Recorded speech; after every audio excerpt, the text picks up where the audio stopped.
Well, today we are continuing our series, I Wish I Would Have. And this series is designed, every teaching, to help you have less regrets, fewer regrets in 2023. And so much regret in life happens because we've never received training in two very important areas of our lives. You can graduate from high school and even from college and never have one class on how to have healthy relationships.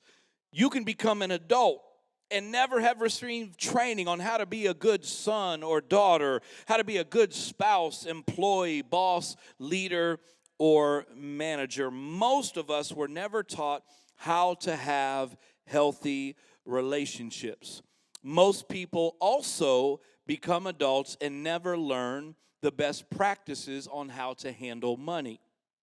They never learned how to save, how to spend, how to establish good credit, how to purchase a home or a car, how the stock market works, investing for retirement. When I graduated college, I knew how to work a credit card. Oh yeah, I was working that bad boy, Visa and MasterCard. Oh, we were good friends. I knew how that worked. What I didn't know was about all the interest and how that piles up, and I didn't know nothing about retirement, savings, or stocks and invest. I didn't have a clue. Think about it. You can earn your doctor's degree, know football plays, know how to shoot a basketball, how to play a 2-3 zone defense. You can learn how to be a cheerleader and do backflips and play an instrument and be an actor in a school play and not have a clue on the best practices of how to resolve human conflict and financial management. And so because of this, we have a lot of I wish I would have when it comes to relationships and money. After Easter, we're going to spend several weeks talking about how to make relationships work. Today, I want to give you an overview of how to make money work. I've titled my message, I Wish I Would Have Had Less Financial Stress. I wish I would have had less financial stress. Now, listen, this is not a generosity message, okay? This is a message to help you have fewer regrets when it comes to handling your money, which you do every day. All right, so you can just loosen up a little bit, relax. I really want to help you because I love you and I want to help you win in your finances. And so here's my first point today. I wish I would have avoided stuffitis. I wish I would have avoided stuffitis. I had a bad case of stuffitis in my early 20s. Stuffitis is when you have the wrong relationship with stuff and money. Did you realize that a wrong relationship with money will mess up your life? The Bible talks about this in 1 Timothy chapter 6. Paul first gives us the right relationship with money, and then he tells us what happens when we have a wrong relationship with money. Check this out, 1 Timothy chapter 6, verse 6 through 10. It says, "But godliness with contentment is great gain. For we brought nothing into the world, and we can take nothing out of it. But if we have food and clothing, we will be content with that." That's the right relationship. And now he gives us the wrong relationship. Look at verse 9. Verse 9. It says, "Those who want to get rich, they're never content. They think having more and more will make them happy. They spend their life chasing more. The Bible says they fall into temptation and a trap, and into many foolish and harmful desires of greed, jealousy, discontentment, desires of compromising their morals and values."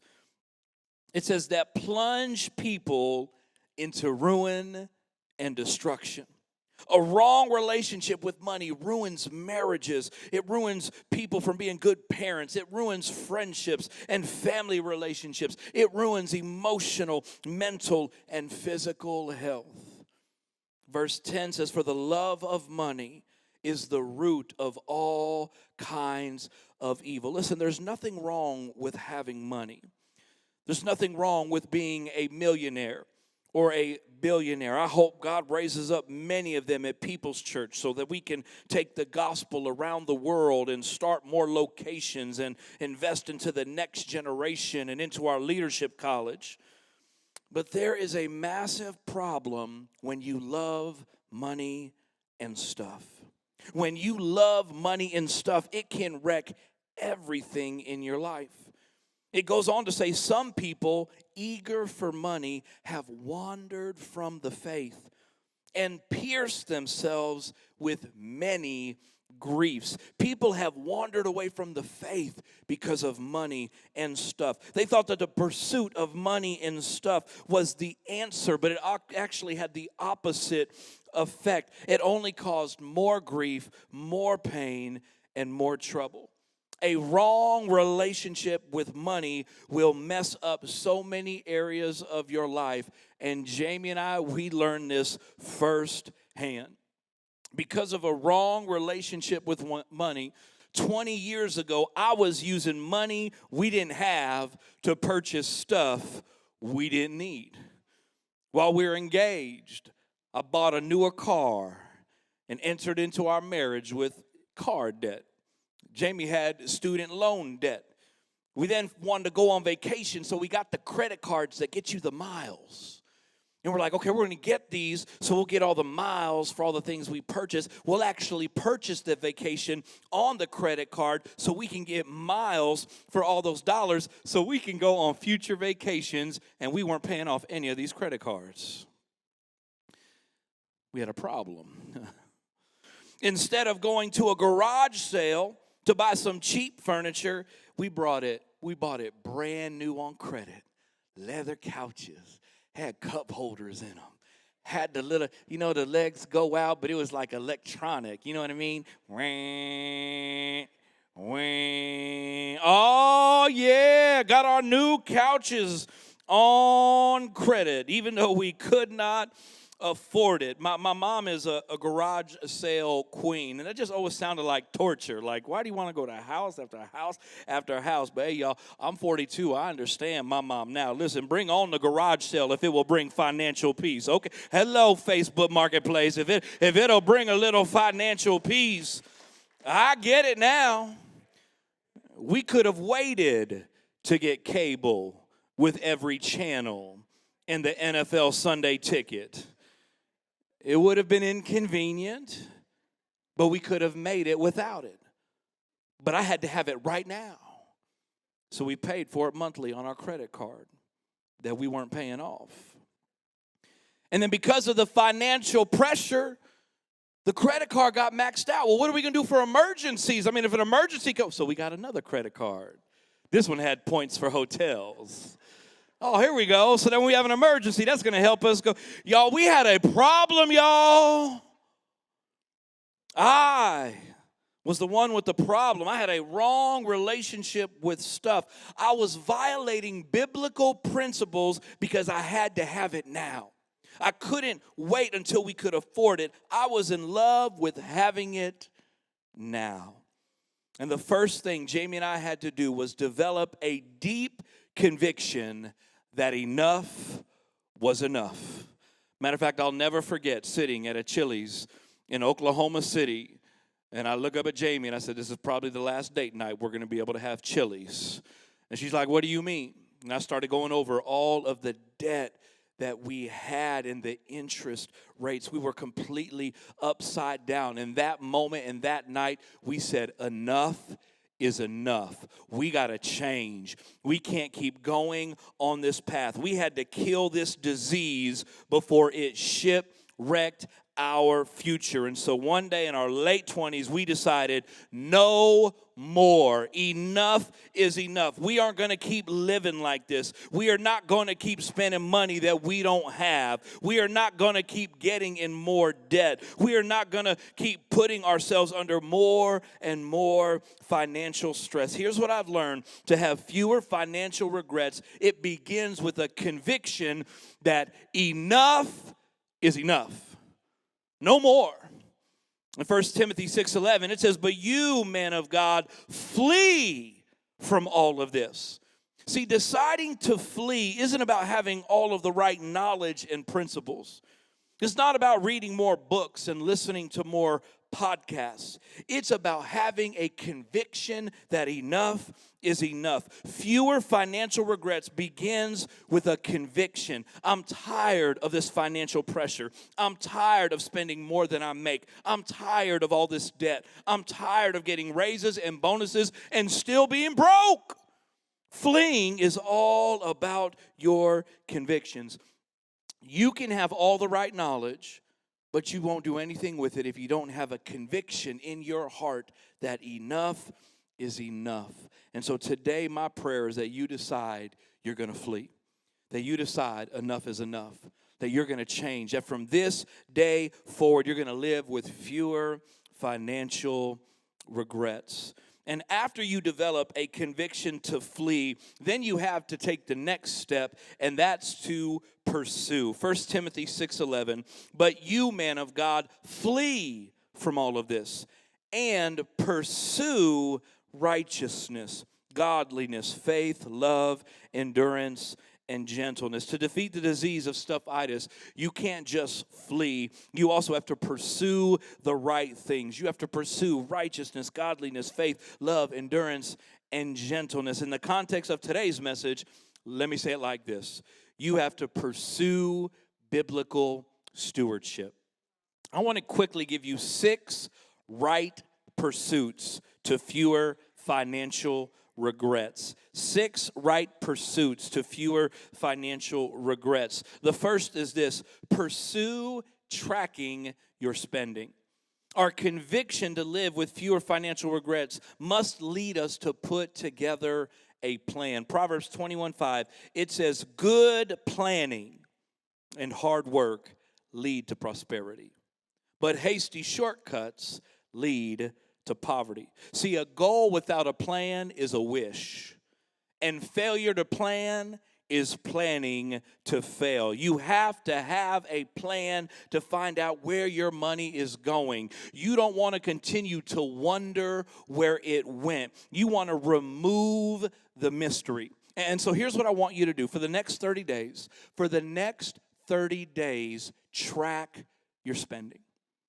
Every dollar you spend for the next 30, literally write down every expense and track it on your phone and keep track of your spending. Jamie and I, we have tracked all of our receipts for years, and we still are tracking our spending. It will shock you where you are spending your money when you start to track how much you spend on eating out, coffee, the golf course, shoes, nails, clothes. Shoot, you just check groceries right now. Like it will just start to shock you like, oh my goodness. You know what I mean? Like all of a sudden you're like, we're spending what? So just for 30, that's what happened to when all of a sudden we dove in, we were like, oh Lord. Yet no more Chili's. Number 2, pursue planning your spending. Good planning doesn't just involve tracking your spending, it also involves planning your spending. Look what Proverbs 27:23 says.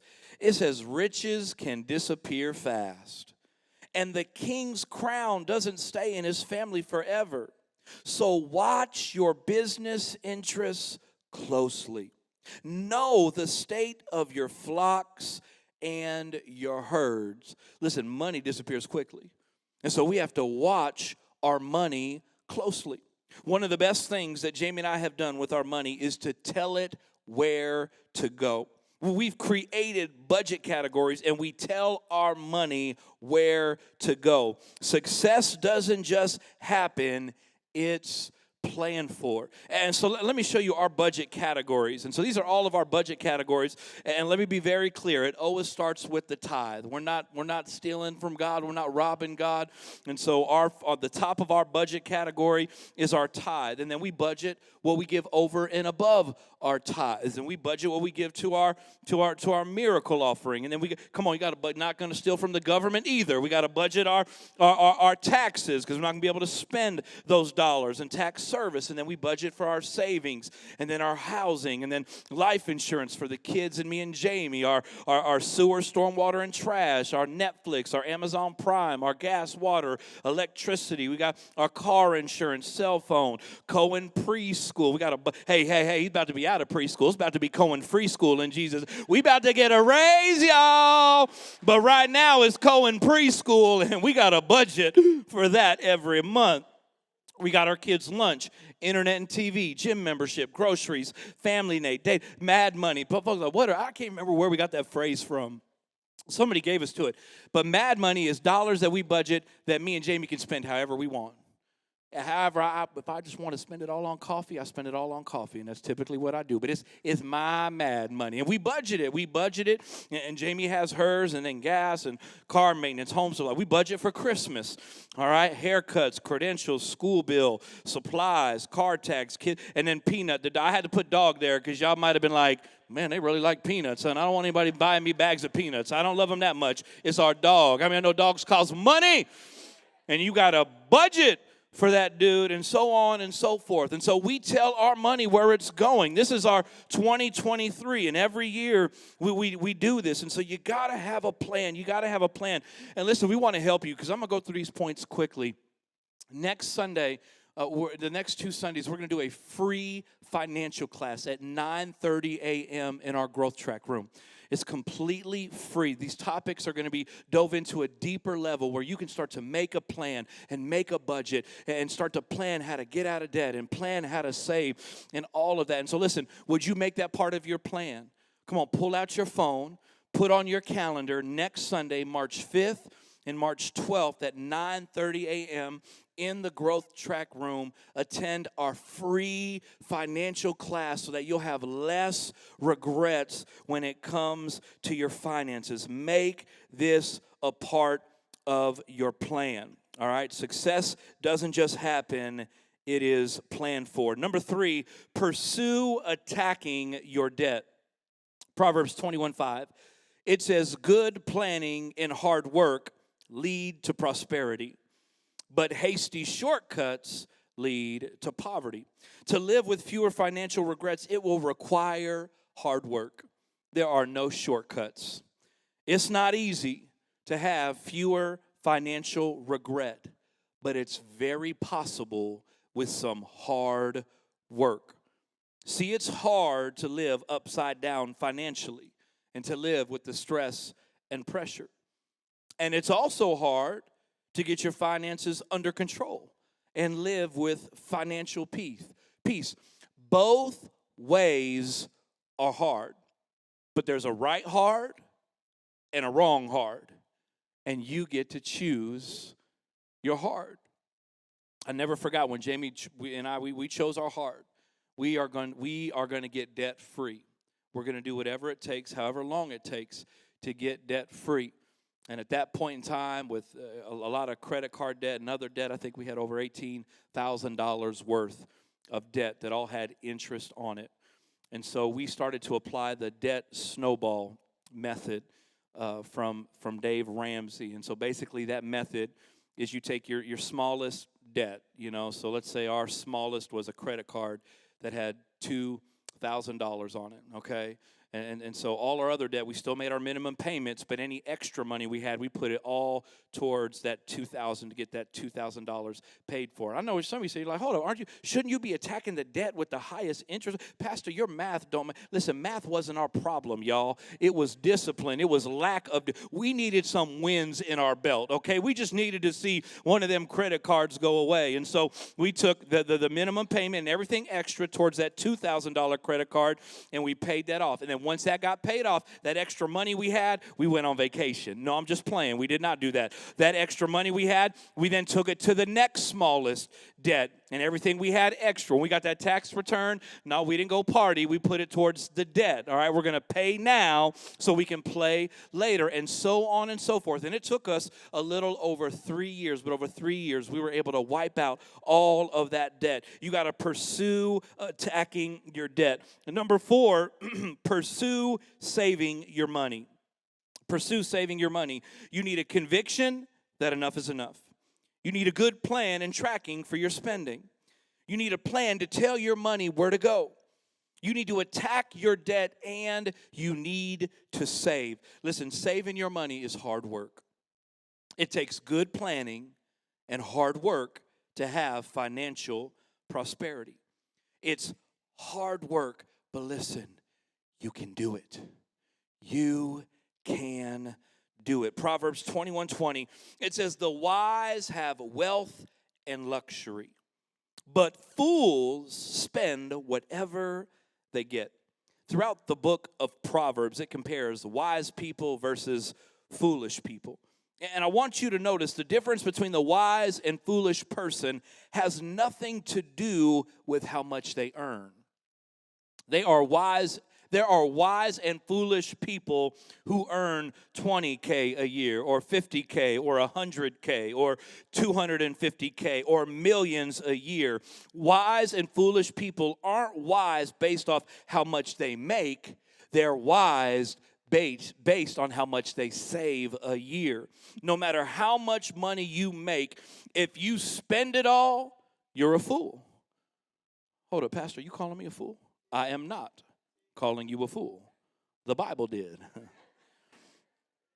This means the wise live within their means and don't overextend themselves. They have savings. But the foolish person, no matter how much they make, they spend every penny of it and then some. It's wisdom to have savings, and it's foolish to spend all you earn. I want to quickly share with you about creating savings so that you can live with fewer regrets. First thing, if you want to write this down, save for emergencies. Begin by saving $1,000 as an emergency fund. Come on, y'all, emergencies happen. Car breaks down, medical expenses, appliances. Do whatever it takes to get $1,000 set aside legally and biblically. All right, so some of y'all need to hear that. Do whatever it takes to get $1,000 aside legally and biblically. All right? Now, let me give you some ideas on how to get a $1,000 emergency fund. Here's one. Eat at home and take your lunch to work. The average family spends $200 a month eating out. Make coffee at home. The average person spends $128 a month on coffee. I may be guilty of that from time to time. But I've made changes. Made some changes. Number 3, shop your car and home insurance. I just did this. Every other year I'll do it. Some of you may have been with the same place and not even realize that your rates have gone up. Man, shop it around. See if you can't get the same coverage for less money. So shop, and you can shop other things around. I've shopped cable around. You know, hey, time I had to cut the cable, but I've shopped cable around. I've shopped cell phone service, home phone service. I've shopped internet. You ever been there? Like all of a sudden you could be tracking your money. You're like, why am I spending $80 on internet? I thought I had the $40 plan. Yeah, that ran out like 6 months ago, and you weren't tracking your you know what I mean? And so, hey, I will call somebody with the quickness. And yep, I'll be on hold for 2 hours, and I'll talk to 10 different people. You know what I mean? But I will, we gonna get this down to 40? Nope. See you, be a bye. Who got a deal? Who got a deal? Oh, I've changed internet companies many a times. I've changed cell phone companies for a season. Get rid of cable TV, Netflix, Hulu, Disney Plus. We've done that. Get a cheaper car.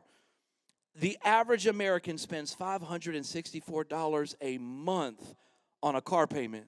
Get a cheaper and reliable car for less money. Hold up, Pastor, you want me to say, I just got this nice, new, beautiful car. I know it's $500 some dollars. You really? Yes, I do. Would you do it? I've already did. I did. When we were in Oklahoma City, we got a brand new Pathfinder. Oh, yeah, we were bumping, y'all. Yeah. $490 payment a month. I remember Pastor Herb been like, oh, nice car. Did you pay cash for that? No. Oh, okay. He didn't say nothing else. He just walked right on. I think 2 weeks later, he preached about money. And Jamie loved that Pathfinder. She got a tear in her eye somewhere here in the building right now. I said, babe, we got to sell back that Pathfinder. And we did. We sold it back. We got an older Honda Accord, still reliable. And we dropped it. We went from a $490 a month payment to a $170. Now, we still had a payment because we couldn't pay cash at that time, but we at least got it knocked down so that we can start knocking off debt. And eventually, we knocked off the debt on that car as well. Listen, you can do it, okay? Listen, work to getting 3 to 6 months of savings for a major emergency. Now, some financial experts would tell you to get all your debt paid off except for your house before you get 3 to 6 months of savings. And this is typically sound advice, but everyone's financial situation is a little different. Get a life insurance policy to help your family out just in case the ultimate emergency happens. So save for emergencies, save for your future, retirement. Save for future purchases. Jamie and I budget so that we have margin so that every month we're putting into our retirement and we are putting into our savings. We also write out our budget so we are saving now. We will never have another car loan. We will buy the car when we have cash for the car. We will buy the new furniture when we have cash for the new furniture. We'll buy the TV when we have money for the TV. Whatever else we want. Vacations, Christmas presents. We budget, we save. All right, so you got to save. Number five. Pursue a generous life. Pursue a generous life. Psalm 37:21. It says, the wicked borrow and never repay, but the godly are generous givers. See, wicked people borrow with no intentions of ever repaying. They're takers. But the godly live in such a way that they create margin in their finances so that they can be generous. They are givers. The wicked are takers, and the godly are generous. And one of the things Jamie and I have done our entire married life, even when we were struggling financially, even when we were in debt and trying to get out of debt, was we have always been generous to the Lord. We have always been tithers. We have always tithed. It wasn't easy. It was a sacrifice, but we experienced God's supernatural help because we invited God into our financial mess. And as a minimum, we always tithe. If you will be generous to God by being a tither, you will invite God's power into your financial solution. Let me give you a goal. And I remember years ago when Pastor Herbert mentioned this, and I just never thought it would even be possible. But let me give you a goal for your finances. It's called 10-10-80. Okay? Give 10% to God, save 10%, live off 80%. Now, Jamie and I, we have always given 10%. Saving 10%, we haven't always done that. There were times in our lives where we were doing 10-2 and 88 or 10-5 and 85, however you want to do the math. But today, at a minimum, we're able to do 10-10-80.